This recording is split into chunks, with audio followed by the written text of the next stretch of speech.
ગરીબો માટે ration card એ આશીર્વાદ સમાન હોય છે। રાશન કાર્ડ માટે મહત્વપૂર્ણ સમાચાર સામે આવ્યા છે। આપને જણાવવા ખૂબ જ જરૂરી બની જાય છે। રાશન કાર્ડ થકી નહીં લેવામાં આવે તો રાશન કાર્ડ રદ થઈ જશે। જી હા, કેન્દ્ર સરકારે આ નવી ગાઈડલાઈન જાહેર કરી છે, જેમાં એક મોટો નિયમ બદલવામાં આવ્યો છે।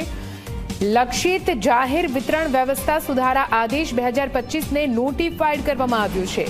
જે લોકોએ 6 મહિનાથી રાશન કાર્ડથી રાશન નથી લીધું તેમના કાર્ડ ડીએક્ટિવ થઈ જશે અને ત્યારબાદ 3 મહિનામાં ડોર ટુ ડોર વેરિફિકેશન અને KYC થી પાત્રતા નક્કી કરવામાં આવશે।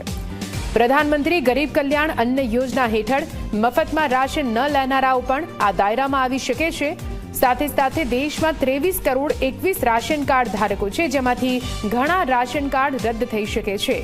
ગ્રાહક બાબતો અને ખાદ્ય તેમજ જાહેર વિતરણ મંત્રાલયના અધિકારીઓના જણાવ્યા અનુસાર રાશન કાર્ડની પાત્રતા યાદી દર 5 વર્ષે તપાસવામાં આવશે। ચેક કરવામાં આવશે કે પાત્રતા પ્રમાણે તમામ રાશન કાર્ડ ધારકો છે કે કેમ અને કાર્ડમાં નોંધાયેલા 5 વર્ષથી ઓછી ઉંમરના બાળકો માટે આધાર નંબરનો ઉપયોગ કરવામાં આવશે। 5 વર્ષ પૂર્ણ થયા પછી KYC ફરજિયાત રહેશે। ડબલ એન્ટ્રી ધરાવતા લોકોના કાર્ડ 3 મહિના માટે સસ્પેન્ડ કરવામાં આવશે। KYC કરવામાં આવશે। નવા રેશન કાર્ડ પહેલા આવો અને પહેલા પાઓના ધોરણે બનાવવામાં આવશે। રાજ્યના પોર્ટલ પર વેઇટિંગ લિસ્ટ જાહેર કરવામાં આવશે।